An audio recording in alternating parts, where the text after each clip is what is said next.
The wind came down off the mesas with a dry whistle, carrying dust and the smell of sage across the open range. It was the kind of evening that made a person feel small under the wide sky, the sun sinking low and red like a tired eye. Out here, trouble did not announce itself with noise. It crept in quiet, the way pain does, the way a wrong step can change a life. He had only meant to help. That was the plain truth of it, though the truth was already starting to bend. The cowboy had lived most of his years following simple rules. You fix what is broken. You mind your own business. You do not look where you should not. His boots were worn thin at the heel, his hat faded by too many summers. He carried the calm of a man who had spent nights alone with his thoughts and mornings with hard work.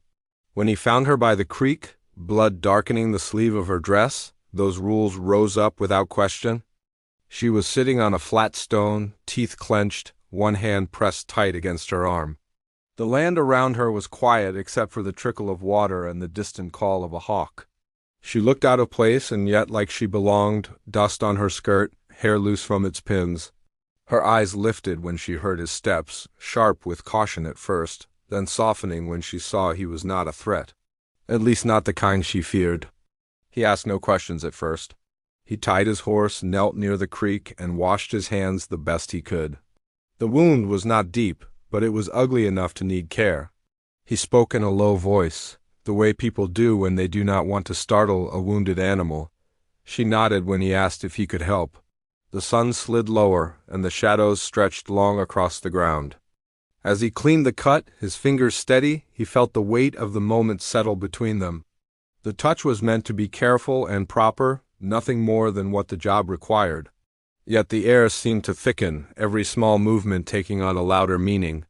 She flinched once, not from pain but from surprise, and he paused at once, murmuring an apology. Her breath caught, and for a second their eyes met, a look passing that neither was ready to name.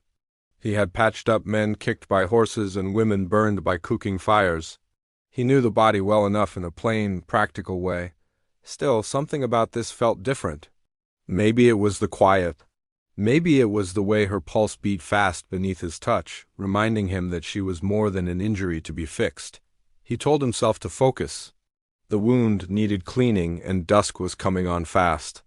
She watched him work, her free hand clenched in her lap. There was strength in her, he could see that, the kind that comes from holding ground in a hard place. She did not cry out, did not complain. When he wrapped the cloth around her arm, she let out a breath she had been holding. The job should have ended there. It should have been a simple thing, a kindness offered and accepted, nothing more. But as he reached to tie the bandage, his hand slipped. It was a small thing, the kind of mistake anyone could make. His fingers brushed somewhere they were not meant to be, somewhere that carried a charge he felt at once, sharp as a spark. Time seemed to slow, the world narrowing to that single point of contact. He pulled back at once, his face burning beneath the dust and sun. She froze, eyes wide, not with fear but with something harder to read. The creek kept running. The hawk cried again. Neither of them spoke. In that silence the simple rules he lived by felt thin and useless. He opened his mouth to apologize, to explain, but the words stuck. Some moments cannot be undone with speech. She was the first to move, shifting her arm, breaking the spell. "It is fine," she said, though her voice carried a tremor that said it was not. She stood, testing her balance, and he rose with her, keeping a careful distance now. He could feel the weight of what had passed hanging between them, heavy and unfinished. They walked back toward the small cabin she had been staying in, the sky turning purple and gold. He led his horse and she walked beside him, close enough to feel but not touching. He wondered who she was, what road had brought her here, and why fate had chosen him to cross her path this way. The old American land had a way of binding strangers together with thin threads, then pulling tight when least expected. At the cabin she thanked him again, more softly this time. He nodded, tipped his hat, and turned to go. But before he could mount his horse she spoke his attention back. "You can stay," she said. "It will be dark soon." The offer hung there, simple on the surface, heavy underneath. He hesitated. Staying would mean facing what he felt stirring, the questions he had no answers for. Leaving would mean carrying the memory of that moment, unresolved, across miles of empty land. He looked at the horizon, then back at her. The night was coming fast, and with it, choices that could not be taken lightly. As the first stars appeared, he realized that cleaning a wound had opened something far deeper. Whatever lay ahead would test more than his steady hands. It would test the rules he had lived by and the kind of man he believed himself to be. He took a slow breath, the air cool in his lungs, and stepped toward the cabin, knowing that once he crossed that threshold, there would be no easy turning back. He stepped inside the cabin with care, as if the floor itself might judge him. The place was small but tidy, built of rough boards that still smelled faintly of pine. A single lamp hung from a nail, its flame low but steady. Outside, the night settled in, coyotes calling far off, the world pressing close around the thin walls. He set his hat on the table and stood there, unsure where to put his hands, unsure where to put his thoughts. She busied herself with the lamp, turning the wick just enough to chase back the dark. The light fell across her face, softer now, showing a tiredness she had hidden before. He noticed how she favored her injured arm, how stubbornly she refused to let it slow her. The silence stretched, not awkward yet not easy. It held the echo of the creek and that brief mistake that neither could forget. She asked him where he was headed, and he told her the truth that he was riding north to check on a fence line after a storm. It was work that could wait until morning, but he did not say that. She nodded, as if weighing something, then poured water into a kettle. The ordinary sounds of the cabin filled the space, grounding them both. As they sat, he learned bits and pieces of her story, offered in careful fragments. She had come west with family once, years back, chasing land and promise. The land had been harder than expected. People had drifted away, one by one, leaving her to hold what remained. She spoke of it plainly, without asking for sympathy. He listened, feeling the pull of her words, the shared understanding of long days and lonely nights. He shared little in return, only that he had been riding since he was young, moving from place to place, never staying long enough to leave much behind. The open range had been his home, the sky his ceiling. It sounded free when said out loud, but as he spoke, he realized how empty it could be too. She watched him closely, as if seeing through the spaces he left unfilled. The kettle began to steam, and she poured 2 cups. Their fingers brushed again, lighter this time, and both of them noticed. He drew back at once, but she did not. Instead, she met his eyes, a question there, unspoken. The moment lingered, not crossing any line, but standing close enough to make his pulse quicken. He took a slow drink, focusing on the heat of the cup. Outside, a horse stamped, restless. He thought of his own tide near the porch, of the miles he had planned to ride at first light. He thought too of the way she had said he could stay, how that simple offer had carried more weight than any command. The old rules whispered again, urging caution. Yet the night seemed to press him forward, asking something new of him. She asked about the scar on his hand, a white line crossing his knuckles. He told her it was from a rope gone wrong, a lesson learned the hard way. She smiled faintly, and for the first time he saw a hint of warmth break through her guarded calm. It felt like a gift, fragile and rare. As the hours passed, the cabin grew quieter. The lamp burned low, and the stories slowed. Still, neither moved to end the evening. The tension sat between them, not sharp but steady, like a wire pulled tight. He was aware of every small sound she made, the shift of her chair, the catch in her breath when her arm twinged. At last, she stood and said she would set a place for him to sleep by the fire. The words were practical, kind. He thanked her, meaning more than he could say. When she turned away, he felt the urge to reach out, to steady her, to bridge the space. He did not. That restraint felt like both a victory and a loss. Lying on the floor later, staring up at the dark beams, he could not sleep. His mind replayed the day, the creek, the slip of his hand, the look in her eyes. He wondered if she lay awake too, listening to the same night sounds, thinking the same thoughts. The mystery of her life, of why she stayed alone in such a place, tugged at him. Sometime near dawn, he heard her move. She stepped quietly, tending the fire, careful not to wake him.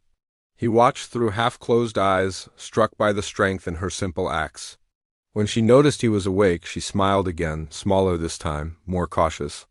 The new day brought no answers, only fresh light on old questions. They shared a simple breakfast, speaking little. The air felt different now, charged with what had been left unsaid. He saddled his horse outside, the leather creaking, the sky pale and wide. She stood on the porch, the bandage clean against her arm, watching him as if measuring the distance he would ride. He told her he would return to check on her wound in a few days. It was a promise that sounded like an excuse, yet it felt true. She nodded, not trusting it fully, but not turning away either.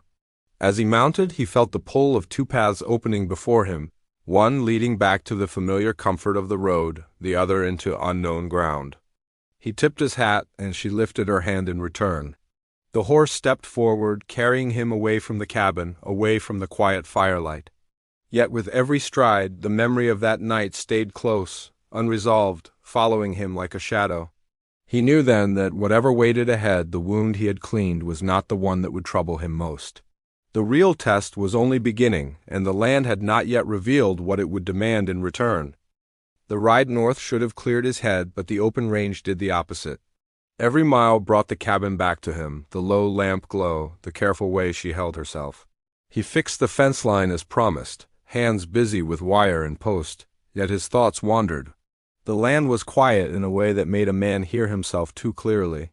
He told himself it was concern for her injury that pulled at him, nothing more. Concern was allowed. Anything beyond that felt like a risk he had learned to avoid. By midday he noticed fresh tracks near the fence, boot marks where no one had reason to be. The prince headed south, toward the creek and the cabin. He crouched to study them, the old habit returning. They were recent, careless, the kind left by men who did not worry about being seen. A knot tightened in his chest. The land had its own ways of warning those who listened. He rode back sooner than planned, the sky hard and blue overhead. When the cabin came into view, smoke curled from the chimney, but the place felt watched. He slowed, scanning the ground, more tracks. A wagon had been there, its wheels cutting deep. He dismounted and approached on foot, every sense alert. She met him at the door, surprise flickering across her face before she hid it.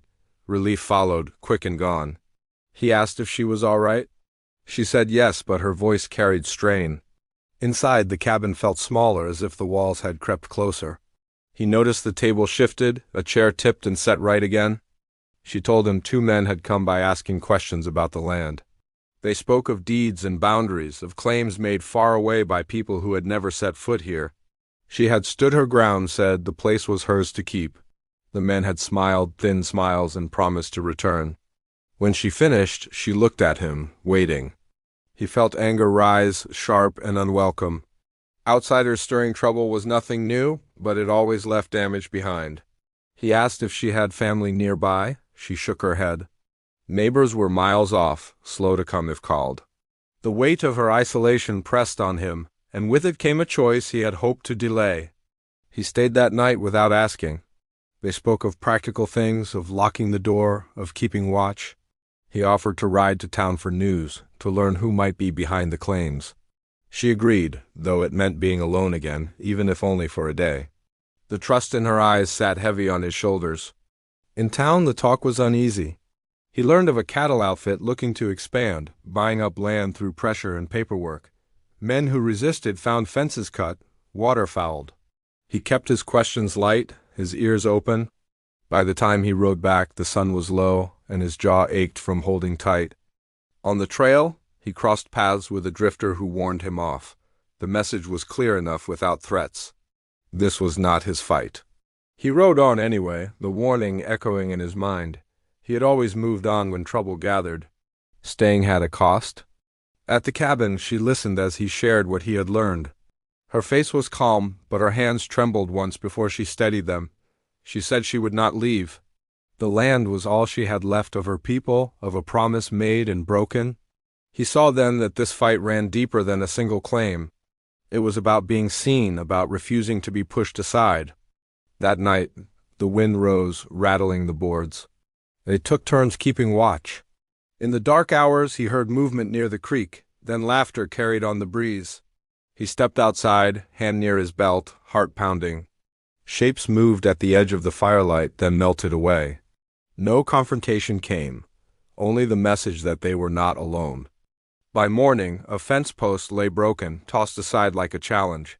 She knelt to set it right, wincing as her arm protested. He moved to help, stopping himself from touching without asking. The space between them felt charged again, not only by memory but by shared danger. When their eyes met, something unspoken passed, a bond forming under strain. A neighbor finally rode in, drawn by rumors. He spoke of pressure felt across the valley, of men counting heads and measuring resolve. The neighbor looked at the cowboy with a question of his own. Would he stand or would he ride on? The answer mattered more than pride. As days passed, the threat pressed closer. Papers appeared nailed to posts, warnings wrapped in polite language. She read them with a steady gaze, then burned them in the stove. He admired her courage and feared for it. Each night, he slept lighter, listening for trouble, learning the rhythm of the place as if it were his own. In quiet moments, they talked of other things, small memories that softened the edges. He learned how she read the sky for rain, how she planted by the moon. She learned how he tracked storms by smell, how the road had taught him patience and loss. The more he knew, the harder it became to imagine leaving. Yet leaving still tugged at him. He told himself he was no savior, that staying might only make things worse. The men with claims had numbers, money, reach. What could one cowboy change? The question followed him like a shadow. One evening, as the sun bled red across the hills, hoofbeats sounded hard and fast. 3 riders approached without slowing. He stepped onto the porch beside her, standing close but not touching. The riders reined in, faces set, voices smooth. They spoke of deadlines and consequences, of business done by those who understood the new way of things. She answered them plainly, her voice steady. This land was not for sale. The men smiled again, the same thin smiles, and turned their horses. As they rode off, one looked back at the cowboy, a look that promised trouble soon. When the dust settled, the quiet felt heavier than before. She let out a breath she had been holding. He realized his hands were clenched. The main conflict had stepped into the open now, no longer a rumor or a threat whispered on the wind. It stood between them, demanding a response. That night, sleep did not come. The cabin creaked, the fire hissed. He lay awake, staring at the dark, knowing that the road he had trusted all his life might not be enough this time. Outside, the land held its breath, waiting to see who would claim it and at what cost. The days that followed felt stretched thin, each hour tight with waiting.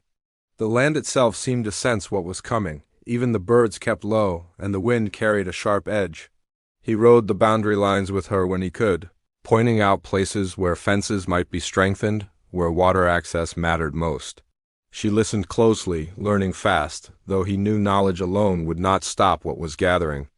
Word came from town that the outfit behind the claims was moving sooner than expected. Papers meant to look lawful were being pushed through with speed, backed by men who knew how to lean hard without leaving marks.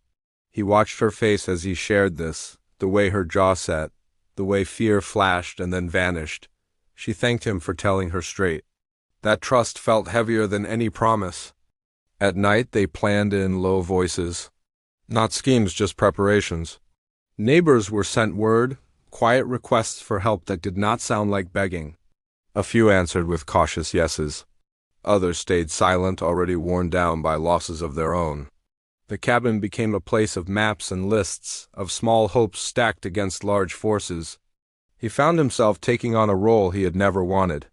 People looked to him now, asking what should be done. He gave careful answers, knowing too well how plans could fail. The old American land had taught him respect for what could not be controlled. Still, standing aside was no longer an option that sat right.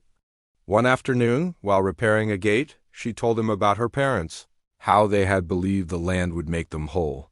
They had worked it until their hands split, trusting that effort meant something.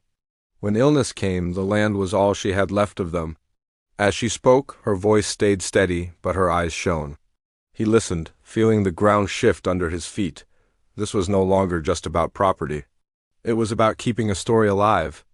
The men returned 2 days later, this time with more confidence. They rode straight up, no smiles now, voices edged with warning. They laid out a final date, spoke of legal force and hired hands. He stood beside her again, feeling the line drawn clear.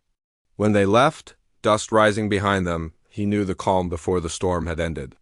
That night he rode out alone, checking the far fence where trouble was most likely. The moon was thin, the dark deep. He found fresh cuts in the wire, deliberate and close together. It was a message meant to provoke. He fixed what he could, marking the place in his mind, then rode back with a tight chest. Sleep came in short pieces. Each sound woke him, each creak of wood raising his pulse. He wondered if she slept at all. In the early morning he found her already awake, staring out at the pale horizon. They shared a quiet cup of coffee, the kind of silence that holds more than words. Neighbors began to arrive by ones and twos, drawn by loyalty or stubborn pride. Horses filled the small clearing, and the cabin yard took on the feel of a gathering point. No one spoke of fighting, yet it hung there, unspoken. He moved among them, checking gear, offering steady looks.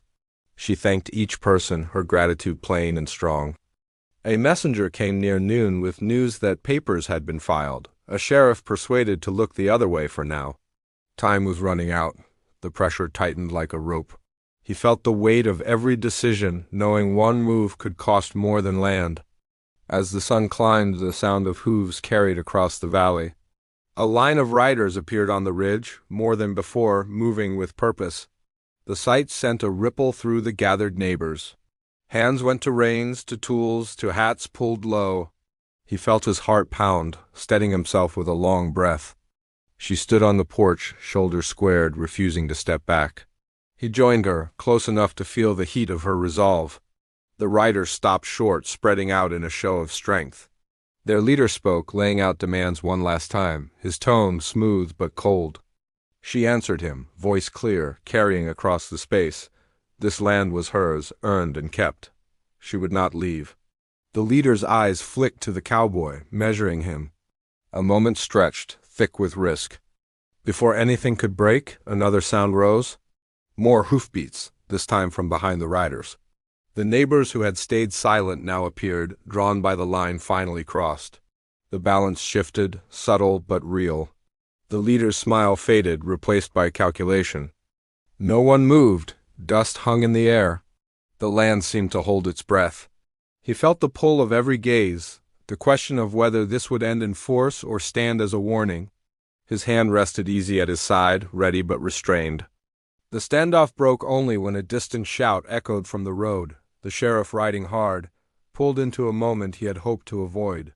Words were exchanged, tempers flared, and the riders backed off, not defeated but delayed. Promises of return were made, thin and sharp.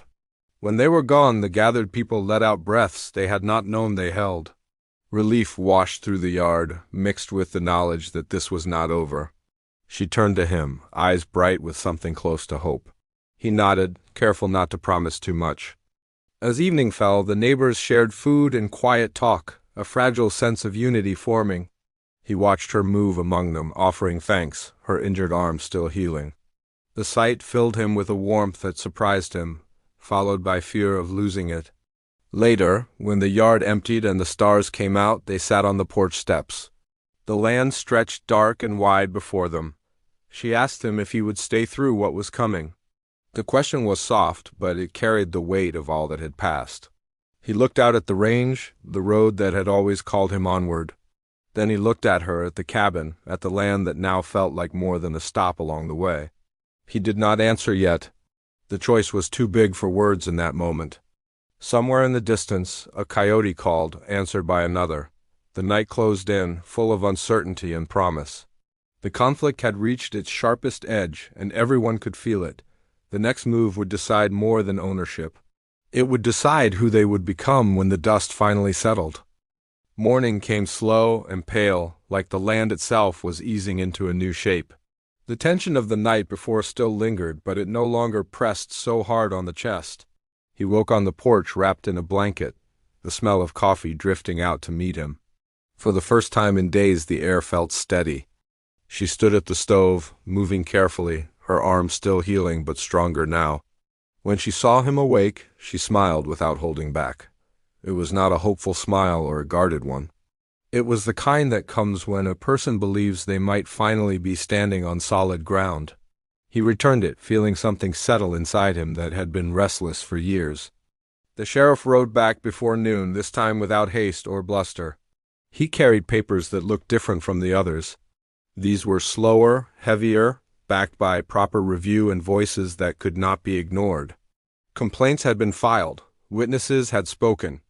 The outfit pushing the claims had drawn too much attention, and now the light was on them. The land, it turned out, had a clean history. Her parents had done things right even when it cost them time and sweat. The deeds were solid. The lines were clear. What had been counted on as fear and silence had instead brought people together. The pressure eased, not all at once, but enough to breathe again. The riders did not return. Word spread fast when power shifts and the outfit turned its attention elsewhere. There were no grand apologies, no loud admissions of wrongdoing. Just the quiet retreat of men who knew when the game had changed. The fences stayed whole. The creek ran free. Neighbors lingered longer now, stopping by with small offers of help. A broken gate fixed here, a shared meal there. The cabin no longer felt like an island. It felt like a place rooted again. She noticed the change first, the way voices carried laughter instead of warning. He stayed through it all, not because he said he would, but because leaving no longer made sense. The road was still there, stretching wide and open, but it no longer felt like the only answer. He found work to be done that mattered, work that tied him to the land in ways he had never allowed before. Her arm healed steady and clean. One afternoon she flexed it, testing the strength, and laughed when it held. The sound caught him off guard, light and free.